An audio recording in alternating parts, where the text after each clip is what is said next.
Este miércoles, en la apertura de las jornadas, la decana, la Cotone, decía que estas jornadas que organiza la agrupación Farmasota ya hace 9 años nos habían incomodado a los docentes, nos habían incomodado en el sentido de que habían movido el avispero, nos convocaban a hablar, nos convocaban a poner en cuestión algunos términos. Yo voy a empezar por incomodar a la Masota. ¿Qué onda este panel sobre sugestión e hipnosis?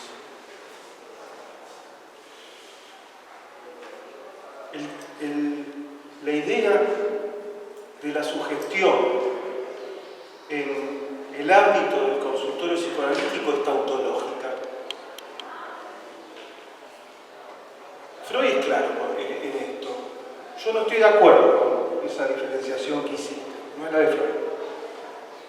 Freud no dice que las psicoterapias operan por sugestión y el psicoanálisis no. En eso Freud es claro. El psicoanálisis cura por sugestión. Si le dicen otra cosa, vayan a Freud.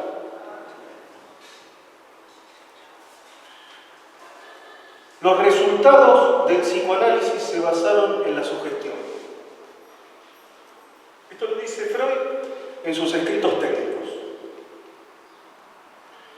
Entonces, hay que ver cómo en Psicología de las Masas, Freud hace prácticamente de oráculo con el destino del término sugestión. Nos dice que ese término va a quedar rebajado. Les leo la cita. Veo un particular empeño por formular de manera correcta el concepto de la sugestión. Vale decir, por fijar convencionalmente el uso del término. Y en verdad ello no es superfluo. Y acá, el oráculo de Freud. Pues la palabra afronta un uso cada vez más difundido en una aceptación lata y pronto designará un influjo cualquiera. Y hoy en día, aparentemente, la sugestión cobró el valor de un influjo cualquiera. Freud se preocupó mucho por distinguir distintos aspectos de la sugestión y en definirla. Trabaja mucho en definir la sugestión. Partamos de esta base. Él habla de influjo. Efectivamente, la define como un influjo psíquico. Ese influjo psíquico, nos aclara, no es el único. Hay otros influjos psíquicos, como por ejemplo, educar. Educar es un influjo psíquico. Ordenar también es otro modo de influjo psíquico. Ahora, la sugestión es una clase particular de influjo psíquico, que tiene que tener dos condiciones, nos cuenta Freud. Las dos condiciones son que exista entre el sugestionador y el sugestionado un lazo libidinal previo. En ese sentido, la sugestión es solamente posible por ese lazo libidinal. En esto Freud también es muy claro. La otra condición, que no es compartida con otros modos de influjo psíquico, es que en la persona sugestionada es necesario la suspensión del juicio. Es necesaria la suspensión de la crítica. Esto produciría como efecto que Freud lo dice así en su época de neurólogo. Dice que una representación sea acogida en el encéfalo sin examinar de dónde proviene, sin que haya una instancia crítica. Es acogida como propia. A Freud no le importa mucho si es del encéfalo o no. Le hablaba a los neurólogos, ¿no? En la época en que él pensaba que tenía que construir una psicología destinada a los neurólogos. Lo que él diferencia es que hay dos tipos de sugestión y que en eso no es indistinto para el psicoanálisis. Hay un tipo de sugestión que en principio le va a llamar sugestión directa. Esa sugestión que practicaba Bergel, por ejemplo, con la cual Freud se pelea.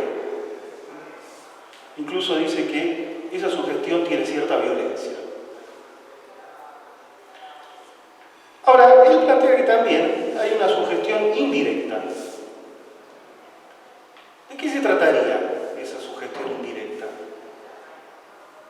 Ahí Freud usa tempranamente un término que va a volver a usar hablando de la sugestión más de 20 años después. Estoy hablando de 1905. Allí dice que la sugestión indirecta la podemos pensar como del orden de una sugerencia.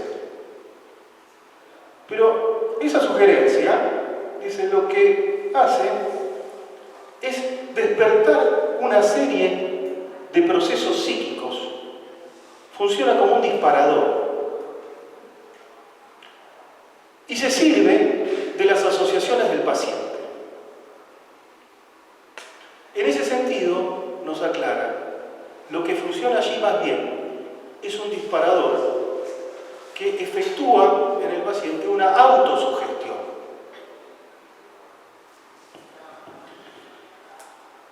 Años después, vuelve sobre el tema, le decía, entonces, él dice, en la última de la primer tanda de conferencias, esas casi 30 conferencias que escribe alrededor de 1915, que dicta alrededor de 1915, él dice, me han preguntado por qué en la terapia psicoanalítica no nos servimos de la sugestión directa, ya que admitimos que nuestra influencia se basa esencialmente en la transferencia, vale decir, en la sugestión.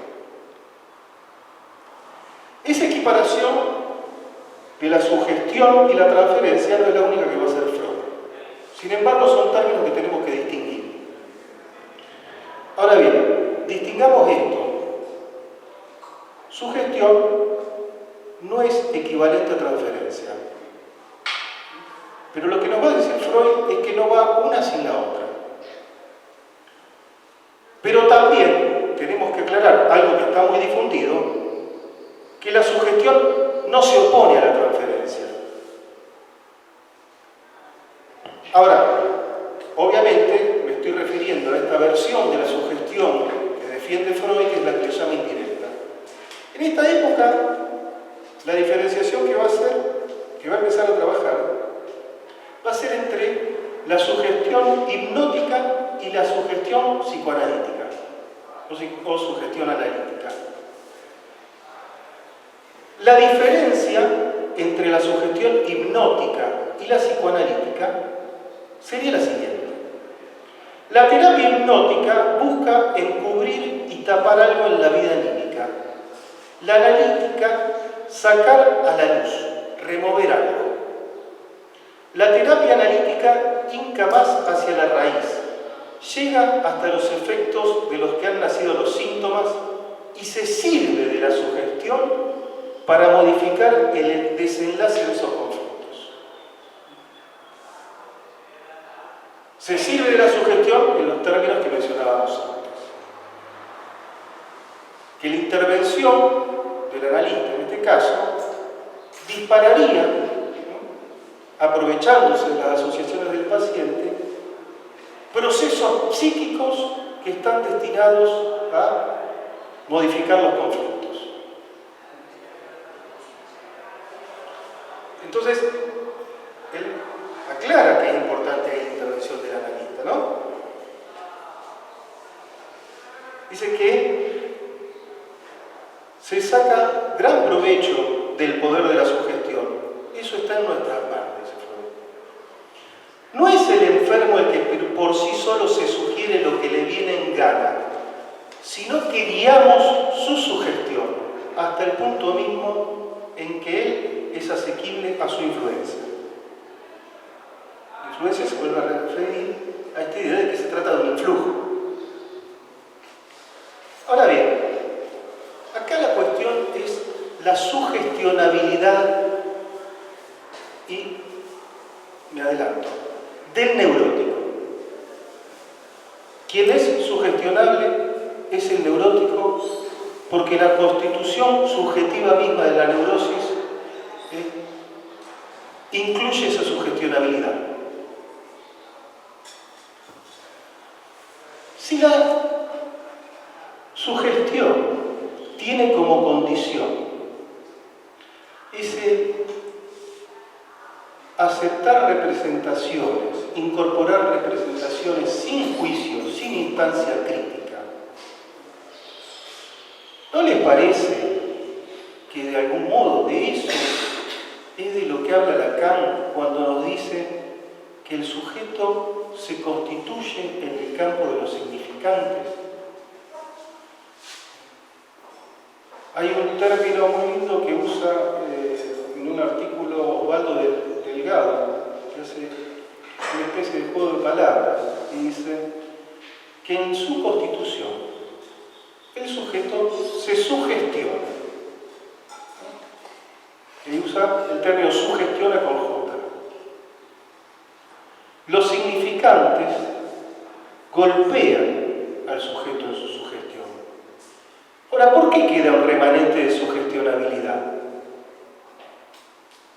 ¿De dónde podemos pensar que hay un remanente de sugestionabilidad que es lo que va a ser a la vez condición de la transferencia? No podemos negar que en relación a ese otro, del cual el sujeto se constituye, está en relación a una subliminal. Esta es la idea de Freud, ¿no? Condición de la sugestión que haya una subliminal. Ahora bien, otra cosa que nos enseña Lacan es que ese pasaje por la constitución en el campo del otro deja al sujeto en una falta en ser, que hay algo que permanece como un enigma, el oscuro enigma del deseo del otro, respecto del cual no hay un significante que atrape, como dice en algún momento Lacan, el ente del ser. La relación al ser es una falta de ser.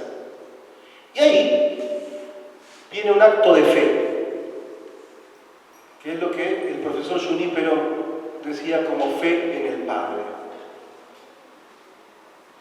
A partir de la fe en el Padre es que se supone que hay un saber respecto de ese enigma en el deseo del otro. Entonces, allí, el fantasma construye una especie de respuesta escrita a espaldas del sujeto que intenta dar respuesta justamente a esa falta de significante. ¿Qué espera la sugestionabilidad de alguien? Espera del otro el significante que falta. Esa es la sugestionabilidad. Entonces, la neurosis de transferencia, en ese sentido, operaría porque se supone al otro un saber respecto del significante que me falta. Esa es la sugestionabilidad. Esa espera. Entonces, en relación a la transferencia, tenemos dos aspectos. Ninguno de ustedes va a dudar de que la transferencia se trata de un lazo libidinal. Ahora bien, la transferencia abre la vía a la sugestión.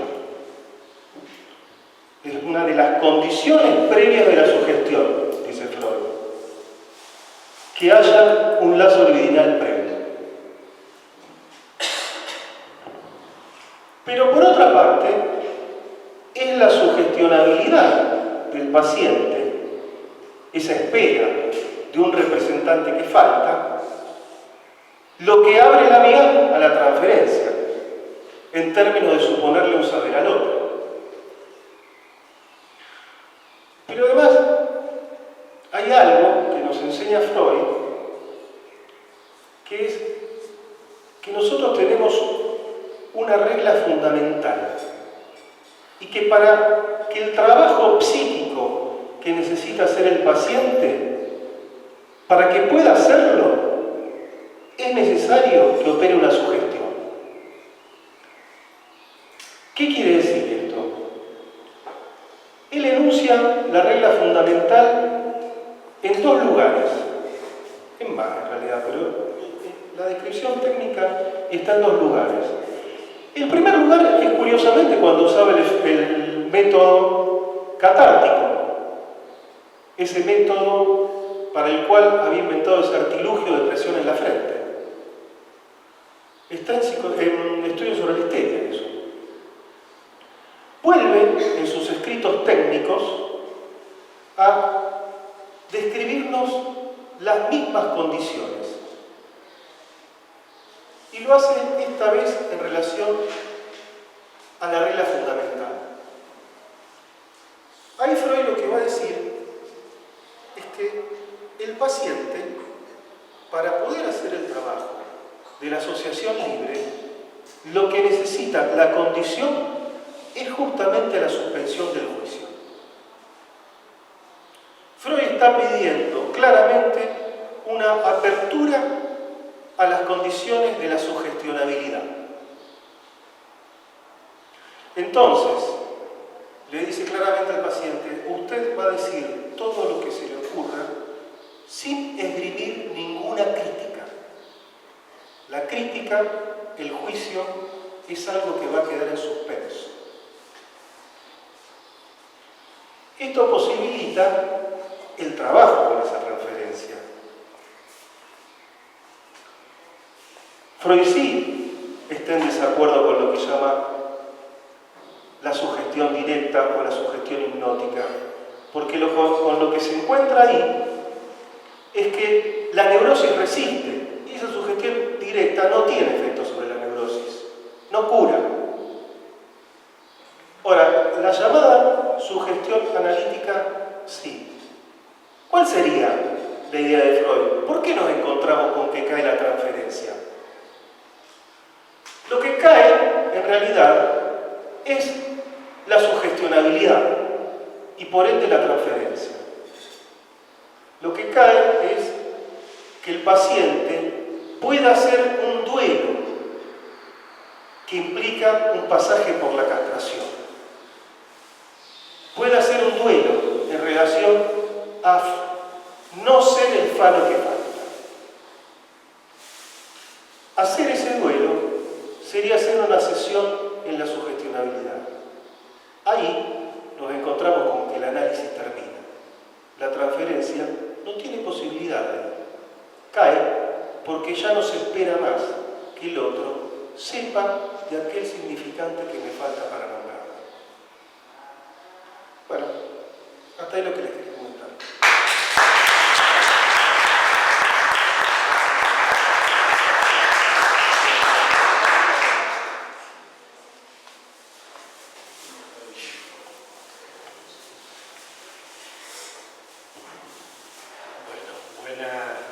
Buenas tardes, buenos días. No sé quién han almorzado. En principio quisiera agradecer nuevamente la invitación de los compañeros masotas y revalidar, como ya hace algunos años lo hago, el valor y la importancia de poder pensar las políticas públicas, de poder pensar la salud en el marco de las políticas públicas y de poder pensarnos respecto de cuáles son los recursos que tenemos para poder pensar el plano de el malestar en la cultura en el que nos toca vivir, digamos, ¿no? Y el que nos toca habitar las instituciones, en particular la universidad y la facultad. Bien, habiendo señalado ya este agradecimiento, quiero recuperar algo que decía Fernando hace un momento. ¿Qué onda la Mazota? ¿Qué onda la Mazota? Pergeñando ciertas vías de trabajo que a uno lo toman por sorpresa inicialmente y que en particular cuando Jonah me invita a participar este año en un universo de trabajo que toma la hipnosis, la sugestión, no en los consultorios, mirá, no en la masa, no en el líder, sino en los consultorios. Bueno, yo debo confesar que dije que sí, pero sin saber cuál era el destino de esa afirmación a participar en este convite, ¿sí? Me resultó sumamente extraño poder pensar una articulación respecto de aquello que hace a la técnica apoyada en lo que podríamos llamar los trabajos pre-psicoanalíticos, ¿sí? En particular respecto de la hipnosis. Bien, se me fue aclarando un poco el panorama y fui trazando un poco un recorrido que tiene por sentido o el modo auxiliar en el que encontré un sentido para poder recorrer este vector de trabajo, tiene que ver con algo que a mí me interesa desde hace ya mucho tiempo y de modo muy persistente, que está en relación a cómo trabaja un psicoanalista. ¿De qué se trata el trabajo de un psicoanalista? ¿De qué se sirve? ¿Cuál es su oficio? ¿De qué elementos? ¿Con qué elementos cuenta? Ahí fui encontrando cierto perfil para lo que voy a intentar transmitir ahora mismo. Tal cual señalaba Fernando, yo voy a tomar su gestión en la resonancia freudiana de influjo, pero en particular en su traducción más autóctona como influencia, ¿sí? Y respecto de esta influencia, una de las referencias inmediatas que hice fue la canción que no es de Charly García, pero que él canta y transmite de un modo muy bello, entiendo yo. En uno de los pasajes dice: yo no sé, vos dirás, son intuiciones, verdaderas alertas, ¿sí? Propongo dejar en reserva por un momento esta advertencia, la escritura y la transmisión también que hace Charly García. Es necesario advertirla respecto a cuál es el formato. Es una conversación, ¿sí? Una conversación con otro. Yo no sé, vos dirás, son intuiciones, verdaderas alertas. Poniendo en reserva esto, dejándolo por un momento, quiero hacer algún distingo inicial. En 1891 ya hay una plena dedicación freudiana a escribir sobre la hipnosis, ¿sí? En su época de neurólogo, ¿sí? Hay verdaderamente una búsqueda de un instrumental, el diseño de una técnica que permita la accesibilidad, ¿sí? A cierto modo de poder hacer remitir los síntomas de los pacientes, de su malestar. Y de la mano de Charcot primero, luego de Breuer, encuentra en la hipnosis, por un lado, luego en la sugestión hipnótica, ¿sí? Todo un trabajo que podríamos situar, a grosso modo, como dos operaciones, ¿sí? Una de ellas tiene que ver con un modo de conducir al paciente, dando indicaciones, señalando qué es lo que tiene que poder pensar, asociar, o sobre cuáles son las representaciones que más le convendrían poder situar respecto de las instancias de su padecimiento. La búsqueda de esto tiene que ver con lo que él llama la reacción, ¿no? Poder desmantelar los influjos que producen en el paciente sus condiciones de padecimiento. La otra tarea está en relación justamente a aquello que refiere a la sugestión hipnótica, y en donde, de la mano de Breuer, Freud insiste por todo un trabajo más signado por la arqueología, la búsqueda de condiciones históricas que permitan dilucidar cuáles serían las dificultades infantiles sobre las que estuviera operando en un sujeto instancias que él no nombra plenamente como traumáticas inicialmente, pero su búsqueda tiene que ver justamente con ese recorrido retrospectivo y que va por la vía de esta técnica. Bueno, sabemos quienes de alguna manera hemos recorrido parte de la historia del movimiento psicoanalítico que no ha sido poco el trabajo de Freud por incluirse dentro de la comunidad médica. Bueno, también podemos encontrar como testimonio de esto el proyecto de Psicología para Neurólogos de 1894. Y señalo estas referencias respecto de poder situar el momento del abandono de toda esta expectativa que ubica a los pacientes en un lugar de objeto, ¿sí? De objeto a ser conocido o de objeto a ser intervenido por una técnica que, según él y sus contemporáneos, resultaba posible de ser interceptado, operado para modificar las condiciones en las que se encontraba, las condiciones de padecimiento. Una de las cuestiones que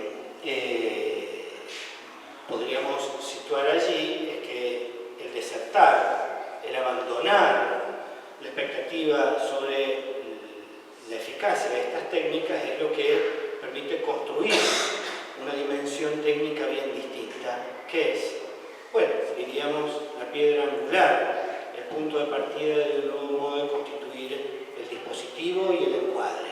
Diga lo que se le ocurra, todo lo que se le ocurra. No suprima nada, ¿sí? La regla fundamental de la asociación libre.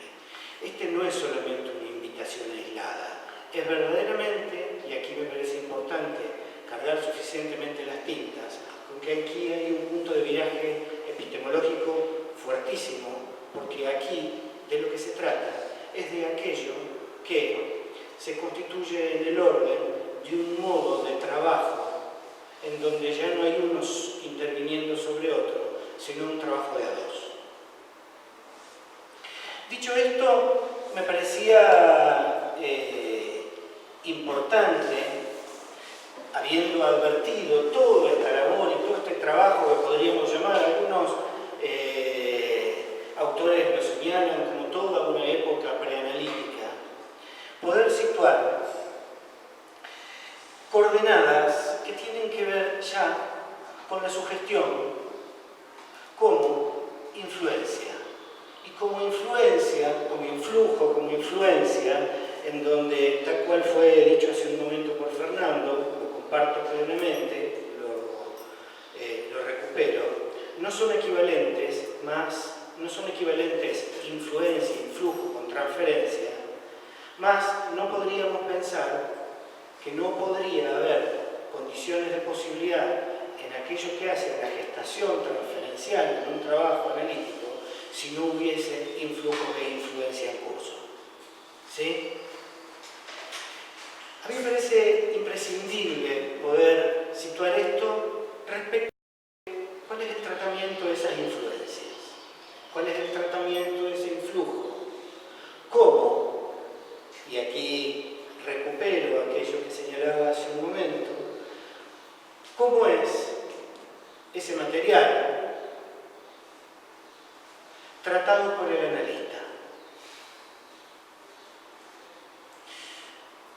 Yo traje para trabajar con ustedes algunas referencias, haciendo pie en aquello que a mí se me presenta como el pivote, el centro de la pregunta por la técnica, que es la pregunta por el oficio del analista. Sabrán ustedes que el trabajo del analista no es un trabajo protocolizado, ¿sí? Aunque muchos sí trabajan a modo de piloto automático. Pero justamente el modo de poder pensar la sugestión, lo que de alguna manera instala es una pregunta ya no solamente por el material del que se nutre la transferencia, sino, para decir lo mismo de otro modo, del que se nutre la contratransferencia. ¿Sí? A mí me gustaría recomendar algunos libros, si me lo permiten, respecto de lo que entiendo hace pie en la pregunta por la sugestión, ya habiendo abandonado las referencias a la hipnosis. Uno de ellos es una novela que es de Ricardo Straface, ¿sí? Que se llama La Escuela Neolacaniana de Buenos Aires. Es este libro, que a mí me interesaría, es una novela, que a mí me interesaría poder leer algo que quizás resultaría valioso respecto de lo que describe una comunidad de analistas, una entre tantas. Una comunidad de analistas en donde uno de ellos dice lo siguiente: hay que verduguear a la persona. Hay que verduguear a la persona. ¿Por qué? Porque hay que despertarle aquello que está como metido dentro de lo que su cobardía moral instala. Hay que empujarlo a la cornisa para que asuma la posición narcisista. Uno podría decir, bueno, qué salvajada. Yo lo voy a decir, qué salvajada. ¿Sí? Hay que verduguear a los pacientes. Recomiendo la novela. Sin embargo,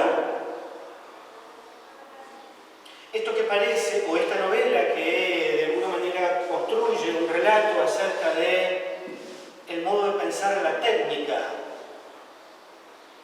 ¿sí? El modo de pensar la dirección de la cura, el modo de pensar el paciente, y por añadidura, ¿en qué lugar se encuentra el analista? Me parece que, o mejor dicho, yo he elegido poder traer algunas viñetas de lo que hace a una relación analítica muy significativa, entiendo yo, para poder pensar también la técnica, para poder pensar el lugar del analista. Y es la relación entre dos analistas, ¿sí? Emblemáticos, diría yo, de lo que sería el historial del movimiento psicoanalítico, y es la relación entre Freud y su discípulo y paciente, Sándor Ferenczi. Sándor Ferenczi construye, un año antes de morir, un diario clínico. Diario clínico de 1932. Muere a mediados del año 1933. En el año 32, ¿sí?, escribe este libro que se llama Sin simpatía no hay curación. Podemos decir, estamos en las antípodas de lo que acabamos de señalar como toda una propuesta llevada adelante respecto de lo que alguien podría entender, no de modo antojadizo, según parece, sino apoyado en aquello que hace, apoyado, recostado y valiéndose del instrumental de la técnica provisto por el psicoanálisis, que sería un modo de la escucha. ¿Verdad? Bien, sin simpatía no hay curación. Es la compilación de las cartas del diario clínico y de las cartas que Sándor Ferenczi cruza con Freud. ¿Y en dónde? ¿En dónde? Es posible advertir todo un reclamo. Más que un reclamo, una caterva de reclamos. Una caterva de reclamos que, de alguna manera, sitúan la interpelación del paciente sobre el analista. Y creo que es valioso y aprovechable y muy fecundo poder recorrer algunas estaciones de esta querella, de la querella del paciente para con el analista. Lo que le reprocha fuertemente Ferenczi a Freud es que no le permite terminar su análisis, porque no ha tomado una posición, según dice Ferenczi, que le permita derrumbar la posición que él tiene idealizada respecto de su maestro y analista. La querella allí toma cuerpo, a los dichos de Sándor Ferenczi, toma cuerpo respecto de no permitir que Freud pueda caer como referencia ideal, sino estar tan influenciado por él, tan sugestionado por él, que tapona, impide, coarta las posibilidades de que él pueda dejar de padecer las afecciones psíquicas que manifiesta, y por eso lo acusa de ser el padre de la horda, de no poder habilitar a su paciente justamente a otra escena, otra instancia en donde ya no tendría lugar el ideal, sino que hubiese podido caer. Freud recibe una gran cantidad de cartas que van en esta misma dirección, en una dirección de querella, de crítica furibunda respecto del lugar que tiene Freud respecto de su paciente, y decide durante un tiempo no contestar hasta que decididamente lo desestima respecto de sus pedidos. A lo cual, en una de las cartas, Sándor Ferenczi señala que no le queda más destino más que reformar el análisis o morir. Se muere un año después, les cuento. ¿Sí? Se muere un año después de la publicación del diario clínico en 1932. ¿Sí?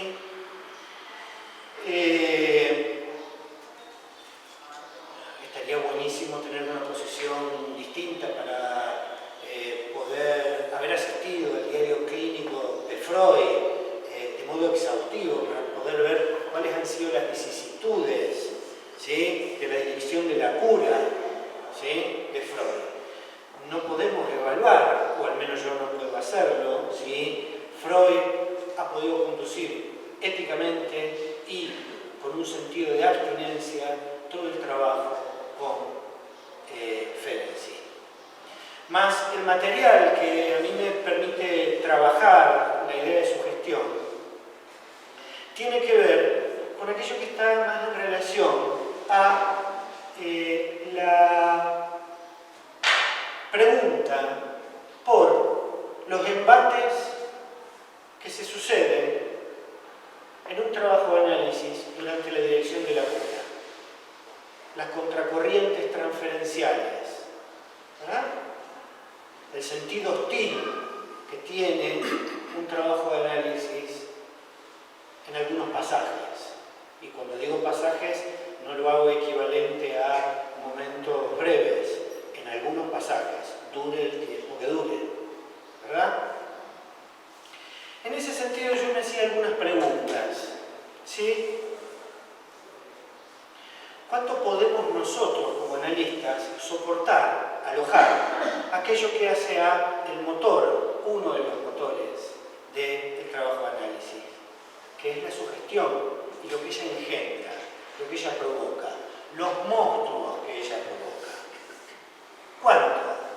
¿Cuánto como analistas estamos dispuestos a alojar, sostener, soportar que el paciente vaya contra nosotros después de haber sido investido de un modo ciertamente idealizado? ¿Cuánto? ¿Cuánto? ¿Cuánto es posible maniobrar, como analistas digo, en los espacios que fuera, esas contracorrientes que van de la sugestión al engendramiento de la transferencia, las grandes potencias resistenciales que se despliegan y las contratransferencias que implican un modo de transmutación del lugar del paciente y el analista hasta que pueda de alguna manera desinvestirse libidinalmente y por añadidura transferencialmente hasta llegar a el fin de análisis? ¿Cuánto? ¿Cuánto estamos dispuestos? ¿En qué podemos leer en esa clave el recorrido de un trabajo de análisis? ¿Estamos formados para eso? Bien,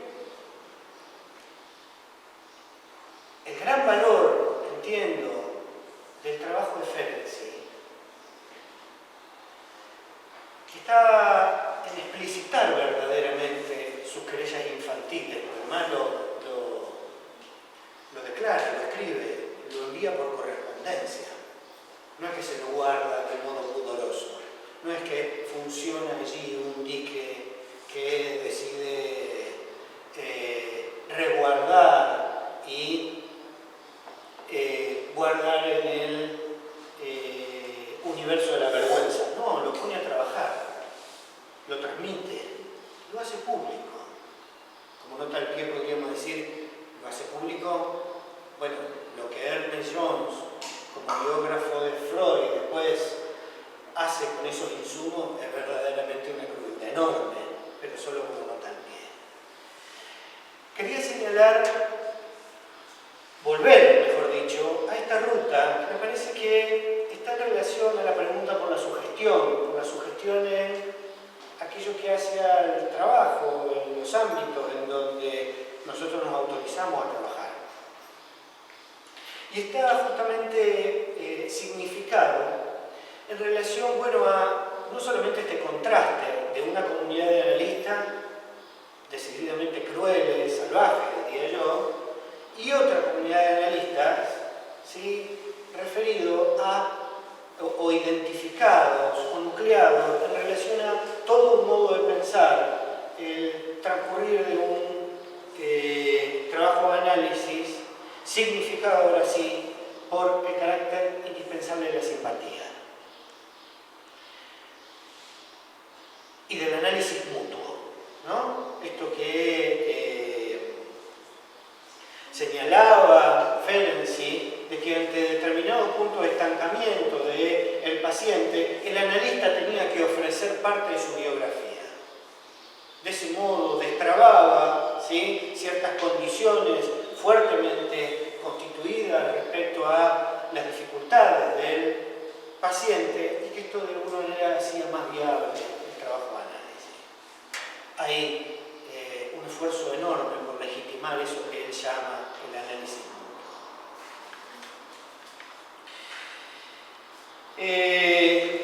Yo quisiera, para terminar, señalar cuál es aquello que entiendo se inscribe perfectamente en el título de estas jornadas, que es aquello que hace a pensar lo indócil, lo indómito. Y esto es posible advertirlo, palparlo y escucharlo en el trabajo, en la dirección de una cura o en ciertos espacios de trabajo en el orden de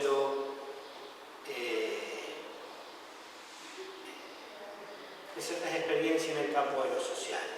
Hay algo que no puede ser puesto en caja, hay algo que no puede ser normalizado, un análisis tampoco, al menos que guarde un sentido pedagógico, como decía Fernando hace un momento, o a menos que se constituya en un sentido que nada tiene que ver con las políticas del inconsciente.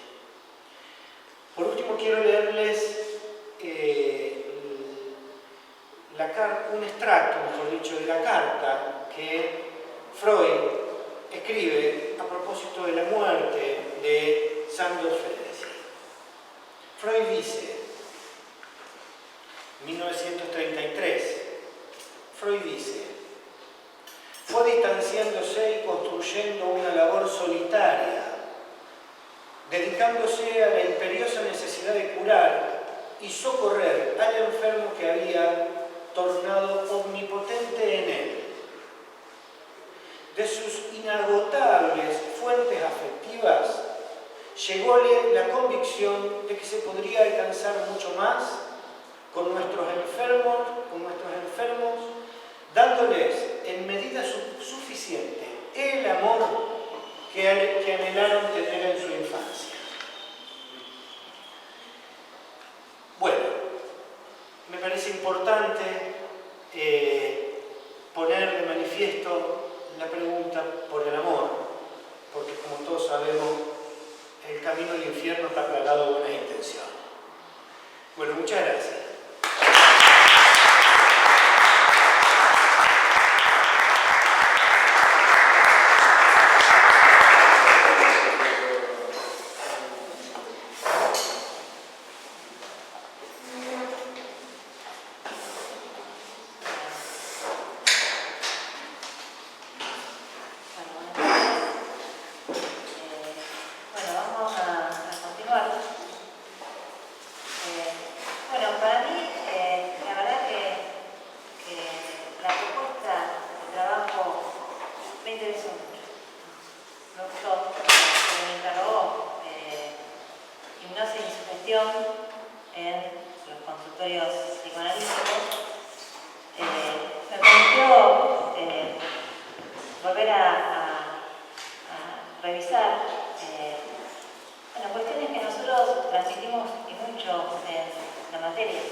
Cuestión que, en contraposición a indócil, no hay un significado pleno, sino que hace referencia a él a través de una cualidad o una característica. Entonces habla de rebeldía, desobediencia o carente de docilidad. Y no hay duda que Freud, cuando nos transmite los historiales clínicos y su encuentro con esas pacientes histéricas, lo que nos transmite también es que esos síntomas que estas pacientes padecían, que insistían y que se repetían, no respondían a un cuerpo del saber médico, no eran cuerpos dóciles. Eran cuerpos, se trataba de otro cuerpo, y ya Freud en ese momento nos transmite y nos hace escuchar que él va a trabajar con cuerpos, o sea, para él el cuerpo es un cuerpo de representación. Lo que nos transmite entonces en su clínica, que todo el tiempo insiste que es testimonio de su práctica, nos permite teorizar la neurosis y sus alternativas de curación. Lo que también podemos extender esos aportes a la clínica de las perversiones y de la psicosis, permitiendo formalizar, uno diría a partir de los textos posteriores, la lógica falocastración, que va posibilitando pensar los modos de estructuración subjetiva. Lo que nos transmite ni más ni menos es los fundamentos de la clínica, a través de toda su práctica clínica. Esos fundamentos que nos lo transmite al modo de cómo él organizaba sus escuchas con los pacientes. O sea, una posible formalización de una demanda de asistencia, o lo que es lo mismo, la posibilidad de instalar una transferencia de trabajo en psicoanálisis. Y es así como ya en 1893, cuando hace alusión en su nota necrológica al trabajo de Charcot, que ubica como su maestro, nos va a hablar de su método y va a decir que era un visual, va a decir que construía sus cuadros a partir del método de la observación y el ordenamiento de los síntomas, haciendo resaltar los tipos hasta una larga serie de casos mitigados. Y dice que a partir de su trabajo sitúa a la histeria como pregunta para la ciencia médica de la época, y además esto permite poner un límite a ese imaginario descalificador con que se referían a ella incluso a los médicos que trabajaban con la histeria.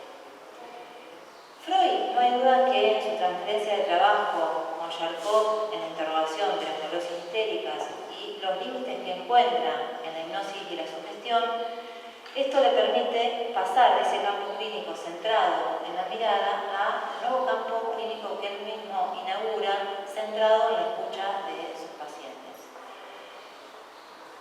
Entonces diríamos que Freud, como digamos siempre, como aparece en nuestro programa, Freud hace hablar a las neurosis, insistimos, ¿no? O sea, no las va a tomar ni dormidas, o sea, el modo del sueño hipnótico, ni sugestionadas, ni tampoco en los escenarios universitarios de presentación de enfermos, como lo planteaba Charcot.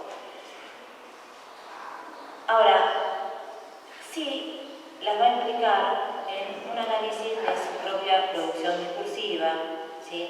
Es en este sentido, en esa pregunta que se organiza a partir del decir del paciente, que podemos hablar o podemos sostener que la neurosis deviene así neurosis de transferencia. En este sentido, la transferencia también Freud nos va a hacer escuchar que va a ser el concepto fundamental a partir del cual se sostiene el análisis. Y esto ya lo podemos leer en 1905, en el historial de Dora. Y lo que va también a plantear es que la transferencia como concepto fundamental se va a articular a la sugestión, a la recuperación y a la repetición, para decir Freud. Y es el lugar ahí donde se instala la enfermedad. Entonces, el síntoma en psicoanálisis va a ir tomando otro lugar, de ser aquello que nominaba esa forma de padecimiento, por ejemplo, cuando hablábamos de síntomas conversivos, va a ser el lugar que desde la práctica de la analítica, el analista va a permitir articular los 3 órdenes de la falta. Entonces, uno podría decir que los historiales clínicos testimonian esa práctica analítica, por eso partimos de allí. Y es siempre una práctica de sus fundamentos. Tanto la neurosis como la perversiones y la psicosis siempre las situamos como distintas formas de armado estructural del aparato psíquico. Y podemos decir también que el sujeto inmerso en el lenguaje va a construir una versión de padre, desde la cual poder sostener su palabra y también responder a las demandas de lo social. Y esto lo podemos leer ya en los primeros historiales clínicos. Por ejemplo, cuando nos encontramos con Lucy o con Elizabeth, nos hacen escuchar todo el tiempo que han construido una versión de padre en tanto lazo de amor, pero que las detiene en relación a sus lazos amorosos. Uno puede pensar en los síntomas que las representaban a cada una de ellas. Lucy, con su alucinación olfativa y esa promesa a la madre de las niñas de sustituirla en todo, o Elizabeth, con esa astasia vácida, que era un síntoma que no hay duda que la representaba en esa sensación de no poder dar un solo paso en la vida. Que Freud ya ubica ahí esa expresión simbólica del síntoma, ¿no? Como expresión de desvalimiento. Estos primeros historiales freudianos nos permiten entonces un primer abordaje clínico de Freud de la mano de Breuer. Y esto lo empiezan a transmitir a partir de estudios sobre la histeria. Es en este texto, en Estudios sobre la histeria, donde van a poner el acento en la teoría traumática. O sea que es a partir de ahí que uno puede decir que ya hay algo de la sugestión en juego, que la práctica clínica se ordena a partir de los fundamentos y un primer abordaje clínico que nos transmiten ya en esa época. Ahora, es la pregunta por la causa la que va a alejar a los autores, y en 1908, 1909 empiezan a plantear prólogos separados. Y podemos pensar que es Freud quien sostiene, desde su deseo, lo que en palabras de Lacan escuchamos como el analista formando parte del concepto de inconsciente. Y es esto lo que Freud nos transmite cuando continúa, apuesta a avanzar desde la teoría traumática sostenida por el método catártico hasta la asociación libre.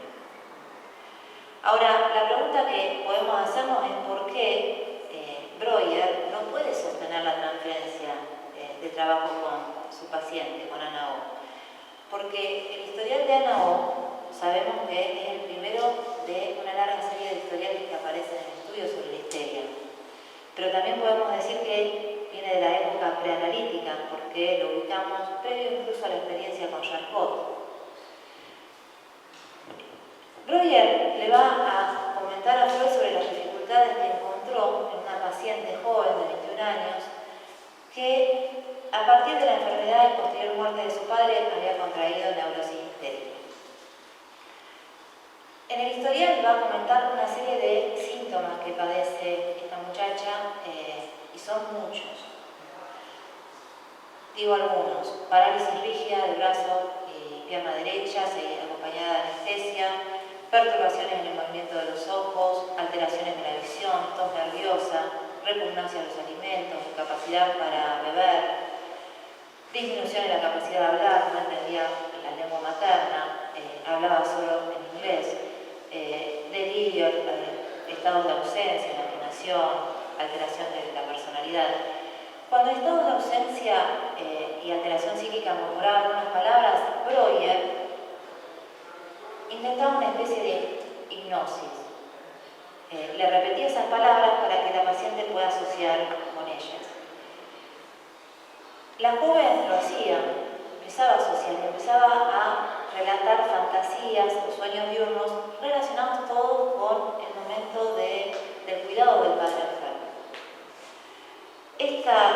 Esto aliviaba por un tiempo, pero al a las pocas horas, un tiempo no muy prolongado, a las pocas horas volvían a aparecer las ausencias y se relanzaba el relato de nuevas historias. Como decíamos, esta paciente desconocía, no podía hablar en su lengua materna, entonces apelaba al inglés y hablaba de esta cura como una cura a través de la palabra. De ahí el nombre Talking Cure, esta propuesta, de ir de esta cura de la palabra a la asociación libre. El tratamiento siguió adelante y Breuer estaba muy entusiasmado con los síntomas que cada vez más graves que la paciente producía, y en este sentido plantea que el tratamiento lo va absorbiendo cada vez más. De repente aparece un síntoma que no esperaba. Jones ahí hace alusión a la vida y obra de Freud, va a hacer alusión a Breuer. Y va a decir que se dejó absorber demasiado por este tratamiento con Ana, a tal punto que tuvo, la esposa de Breuer empezó a fastidiarse porque parece que Breuer no hablaba más que de la paciente. Al principio Breuer no podía darse cuenta del involucrado que estaba, al punto que en un momento terminó decidiendo interrumpir el tratamiento, dar por finalizado el tratamiento. Pero cuando se lo comunica a Ana O, lo llama enseguida, tiene que volver a la casa porque la paciente estaba mucho más enferma. Estaba gravemente enferma, más que nunca. Empezó a sentir una gran excitación, cosa extraña porque la maestra en ese momento, hasta ese momento, nunca había aparecido nada que tuviera que ver con la sexualidad. Se mostraba, dice Breuer, como un ser asexual. Esto lo dice apenas comienza en historia clínica.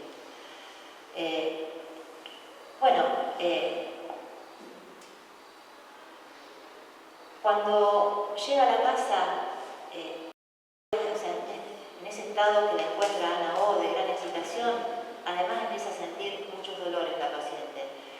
Dolores que la llevan a diagnosticarlo como un falso embarazo histérico, dice Breuer. Breuer ahí apela de nuevo a la hipnosis. Logra calmarla y se va. Este historial le interesa y mucho a Freud, a tal punto que se lo plantea a Charcot. A Charcot no le interesa demasiado, lo retoma mucho, pero después lo ubica en primer lugar en el estudio sobre el histeria, o sea que de esto sigue interrogándose Freud. Uno podría decir que en los historiales siguientes Freud demuestra que toma la sugestión hipnótica, por ejemplo en el Nene, pero lo hace siempre con otros fines, que es hacer hablar a los pacientes, o sea, esto ligado a la reacción y al método catártico planteado por Breuer y Freud. En este sentido, podemos decir que más adelante, cuando Freud insiste en que va a abandonar la hipnosis, solo va a conservar de ella algunas cuestiones que tienen que ver con, por ejemplo, el uso del diván, recostarse, o sea, que el paciente esté recostado, que el médico pueda ver al paciente, dice Freud, pero que el paciente no al médico. Y esta abstracción de la mirada tiene mucha importancia, en tanto, más adelante, incluso el mismo Freud va a plantear que el hipnotizador lo plantea en Psicología de las Masas. Dice, el hipnotizador ocupa el lugar del ideal del yo como instancia a la que atribuimos la conciencia moral, la censura onírica, el examen de la realidad. Dice, si bien se idealiza al objeto, la satisfacción sexual se da, se pospone, permanece en el trasfondo.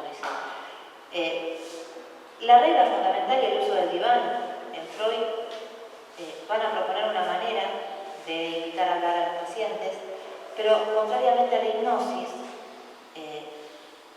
va a proponer abstenerse de ser mirado por su paciente y de esa manera que el paciente hable libremente sin sugestiones. Más adelante, si nosotros en el recorrido seminario 11 de Lacan podemos ver que esto lo despeja, este objeto tiene que ver con la mirada, claramente. Nosotros podríamos decir que si un analista se ubica en ese lugar de ideal, no hay duda que condena al analizante a identificarse con él. Entonces nosotros podríamos pensar acá, ¿cuál es la diferencia entre sugestión e hipnosis? Y no hay duda que sí la hay, y es lo que por lo menos refleja Freud cuando, por ejemplo, se separa de esa sugestión hipnótica al modo de cancelación de síntomas, al modo de Freud. Nosotros podríamos decir hoy que hay prácticas que proponen compartir un ideal de cura y que si esta estrategia del orden de la sugestión no alcanza, encuentran un límite en su práctica. Por ejemplo, mi experiencia, yo soy, además de psicóloga, psicopedagoga.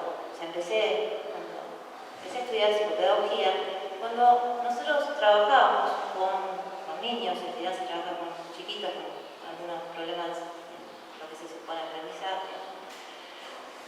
Teníamos una serie de recursos con los que nosotros trabajábamos que si el niño no se adaptaba a ese ideal, mucho más no teníamos otros recursos para hacer. Cuando yo empecé a estudiar psicología, cuando empezamos a avanzar en las lecturas del psicoanálisis, vemos que el psicoanálisis nos da otras herramientas, porque justamente donde estas prácticas encuentran su límite, el psicoanálisis parte a partir de ahí, o sea, parte de ese límite de la hipnosis y la sugestión. Uno podría decir que justamente es el saber en transferencia sobre las causas del malestar del paciente lo que posibilita la cura. Uno podría decir que en el caso de aquella experiencia, de aquellos momentos donde frente a un síntoma nominado como problema de aprendizaje, encontraba un límite, lo que se interrogaba tendría que ser, bueno, ¿qué le pasa a ese sujeto que no aprende? Y de ahí salen múltiples situaciones, pero ahí ya estamos en otra práctica, en otro orden. Por eso es tan interesante poder descifrar ese síntoma. Esto es lo que aporta el psicoanálisis en relación a otras prácticas. O sea, donde otras prácticas encuentran ahí un límite, el psicoanálisis lo interroga. Freud nos va a plantear que los síntomas se van a ir despejando, van a ir cediendo como una ganancia colateral. Esto lo va planteando a lo largo de su obra. O sea que nosotros podríamos decir, respecto de la sugestión, que Freud comienza a interesarse por la sugestión hipnótica ya en su relación con Charcot, en su trabajo con Charcot, que en el estudio sobre la histeria, en el historial de Emmy Bonene, lo plantea, pero solo con el único fin de invitar a hablar a los pacientes. Dirigido, sí, al método que habían construido con Breuer, o sea, la reacción y al método catártico.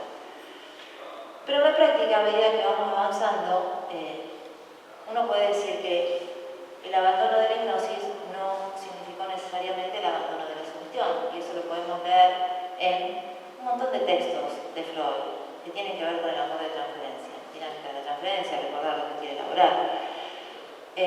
Vamos a ver que incluso en estudios sobre histeria, cuando nosotros vemos que el paciente se resistía a recordar, Freud no apelaba a la hipnosis al modo de sueño hipnótico, sino que había reemplazado ya eso por otras técnicas, y esto sí es una técnica, de la presión de la mano sobre la frente, y así lo encontramos en Luz y en Elizabeth.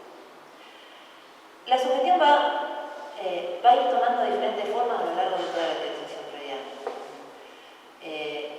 La sugestión va a quedar ligada, por un lado, a la figura del analista, pero también del lado del paciente. Incluso Lacan, ya en el seminario 8 de la transferencia, va a ubicar ahí que hay algo irreductible de lo cual parte y se instala la transferencia. Entonces, nos preguntamos, ¿estos conceptos están perimidos o nos valemos de ellos con sus cambios, con sus conclusiones, nos valemos de ellos en nuestros análisis con los pacientes. Si nosotros decimos que de la hipnosis resultó el uso del Vival y la abstinencia analítica, de la sugestión, podemos decir que pasamos de ese recuerdo, de esa escena generalmente eficaz, de la que hablábamos en el estudio sobre la histeria, a la interpretación del lado del analista, de la mano de Lacan. Para ello, Freud, como decíamos, va a teorizar las neurosis de transferencia que desde su diferencia con la neurosis narcisista nos ubica como aquella que es posible la instalación de la transferencia.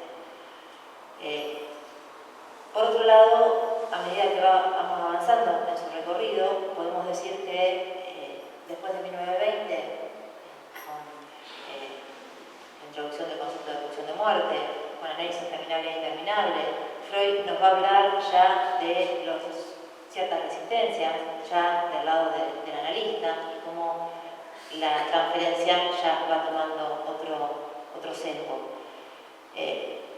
Ya no se va a plantear la pregunta por el éxito del tratamiento, sino que se va a preocupar más que nada por obstáculos que se puedan encontrar a lo largo del tratamiento.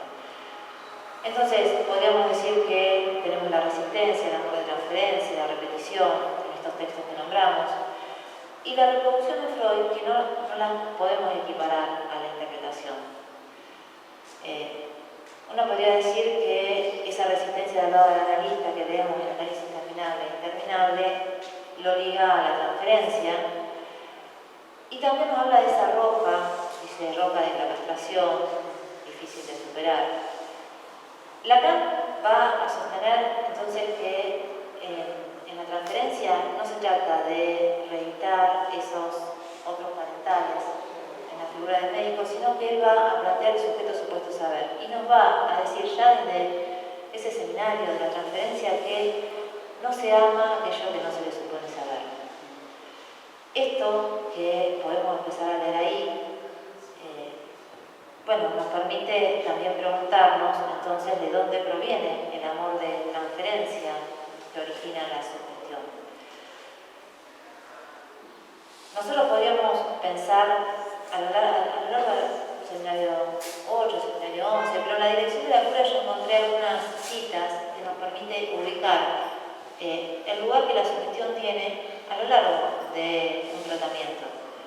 Uno podría decir que, lo dice así a la letra Lacan en la dirección de la cura y los principios de su poder.